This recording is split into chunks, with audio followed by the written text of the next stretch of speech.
Alors, je vais retourner vers Jacques, justement, qui est à côté. Oui. Vous venez de passer la couverture de votre livre à Sandrine, qui va pouvoir aussi nous la montrer, qui s'appelle donc Frisson américain. Est-ce que vous pouvez nous présenter cet ouvrage? Alors, c'est toute une histoire.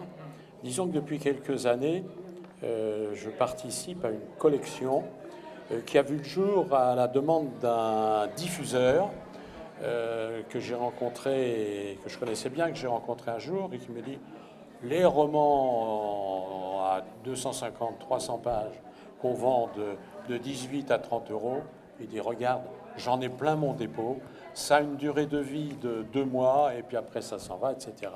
Moi, je rêve de petits romans de 120 à 130 pages, dont le prix ne dépasse pas 10 euros. On achète ça à la gare de Nantes, on monte dans le TGV, on arrive à Paris, on a lu le bouquin, où on passe une journée sur la plage des Sables, avant de descendre, se mettre au soleil, on achète le bouquin, et le soir, on l'a lu. Et moi, ça m'a donné l'idée de... Je lui ai dit, bah, si tu veux, je t'en fais quelques-uns. Et j'en ai fait 2 ou 3, ça a bien marché. Et j'en ai fait 4, 5, 6, et maintenant, il y a donc une collection qui s'est mise en place. Alors, vous allez me poser la même question que votre collègue. Elle m'a dit, mais pourquoi c'est pas votre nom qui est là Parce que j'avais pas vu de loin, effectivement, ouais, c'est pas votre nom. En fait, c'est simple. James Balloway est un Américain de double culture, puisque sa maman était d'origine française. Et l'histoire, au départ, c'est lui qui l'a écrite, mais cette histoire n'était pas écrite de telle sorte qu'elle puisse être publiée. Donc, j'ai participé à la mise comment dire, en réécriture. Comment? En réécriture. Oui, en réécriture si on veut, disons que j'ai écrit de telle sorte que ça soit publiable. Mais j'ai pas jugé utile de mettre mon nom à côté de celui de Balloway. C'est lui c'est son histoire, c'est lui qui est à l'origine. Donc, en tant que responsable de la collection, je me suis borné à travailler et à le publier avec son nom. Voilà. Et il devait sortir aujourd'hui, comme le disque de Christine. Malheureusement, vous savez, les imprimeurs ont parfois des contingences qui font que ça sort avec retard. Donc, ce livre ne sortira que vendredi prochain et il sera présent en priorité au Sable d'Olonne, au Château d'Olonne exactement, puisque je vais le dédicacer vendredi prochain à La Boussole, au centre commercial La Boussole. On pourra le retrouver où? En librairie? À la FNAC et dans toutes les bonnes librairies. Ou autrement, vous allez sur notre site www.jbernardécrivain.fr et là, s'il n'est pas encore livré chez le libraire, vous nous envoyez un mail et on vous le fait parvenir rapidement. Alors, vous écrivez donc des romans, mais pas que.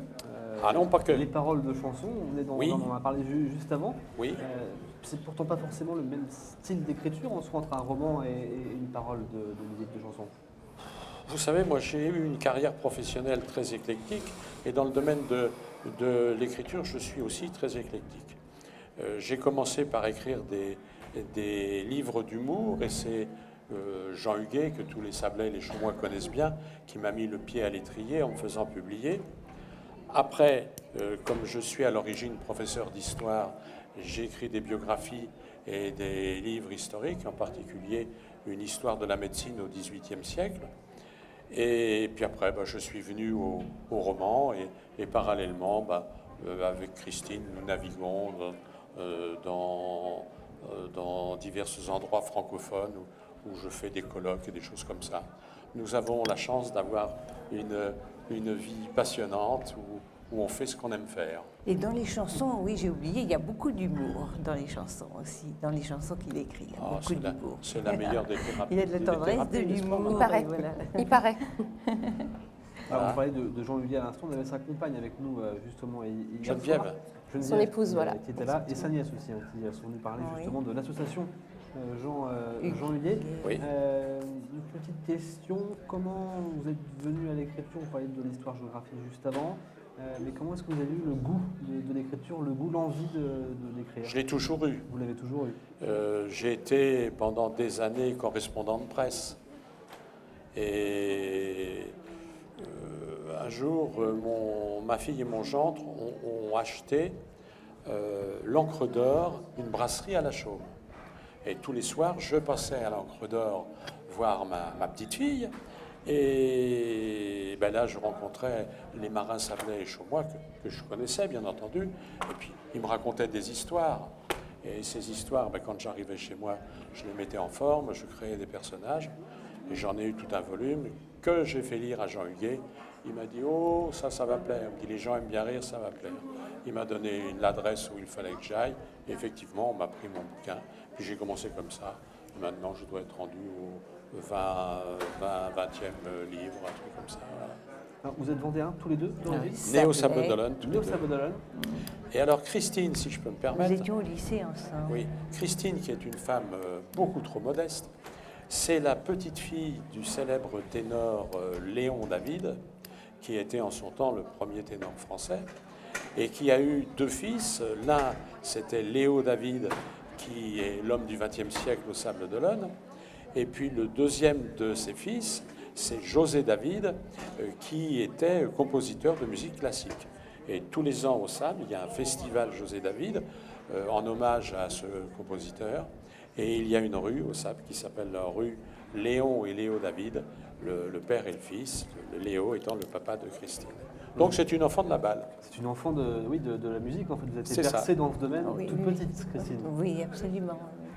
Est-ce que justement votre père vous a appris moi, des choses, vous a oui, transmis mais forcément cette passion surtout qu'il j'ai avait? eu la chance de prendre des leçons de chant avec mon grand-père. Ça, j'ai eu cette chance, parce qu'il est décédé à l'âge de 94 ans, je crois. Alors ça, c'est vrai que c'est important. Et mon papa aussi, je l'ai accompagné, j'ai eu l'occasion d'accompagner mon papa, nous chantions ensemble, nous faisions... Il avait créé le Nouk aussi, mon papa, le Nouk, le groupe folklorique. Qu'ils ont emmené ensemble Alors, au championnat du monde en j'accompagnais à Afrique du l'accordéon Sud. le Nouk aussi. Et ils ont eu une médaille de bronze au championnat du monde des groupes folkloriques en Afrique du Sud. Mais vous savez, monsieur, la vie est pleine d'imprévus. Un jour, il y a Roland Lesage, le président du quartier de Bouteville, que vous connaissez probablement, une figure des Sables, qui me dit « Jacques, il y a le festival Simenon au Sable, oh, je te verrai bien en commissaire Maigret. » Je prends le costume du commissaire Maigret, le chapeau, etc., tout, la pipe, l'imperméable. Et puis, pendant quelques années, j'ai fait le commissaire Maigret. Et là, je me suis lié d'amitié avec Marc Simenon, le fils aîné de l'écrivain. Et avec sa femme, à Marc, Mylène de Mongeau. Et un jour, Marc Simenon me dit « Jacques, il faut que je te fasse une confidence. Depuis que je suis petit, le commissaire Maigret, le personnage de mon père, je l'avais dans ma tête. Hein. Mais c'était pas Jean Gabin, c'était pas Jean Richard, c'était pas Bruno Kremer. Je l'avais dans ma tête. Et quand je t'ai vu, ça fait tilt. Quand je t'ai vu, je me suis dit, mais le voilà, mon Maigret, mais le voilà, celui que j'ai toujours eu dans ma tête. Et c'était au mois de juin, ça. Il me dit, tu sais, on laisse passer l'été.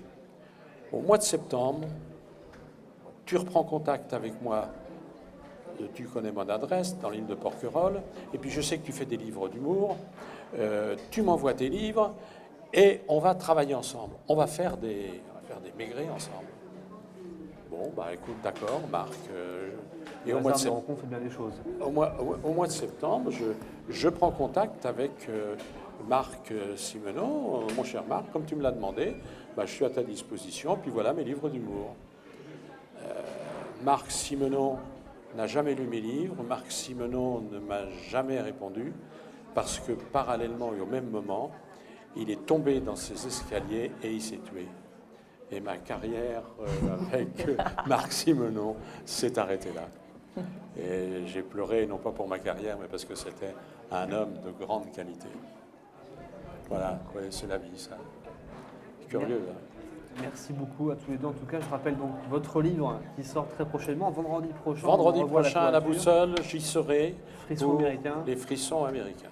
Et donc, l'Unitas au Sable d'Olonne très prochainement, vous avez dit le vendredi prochain. Vendredi, on devrait être le 15 décembre.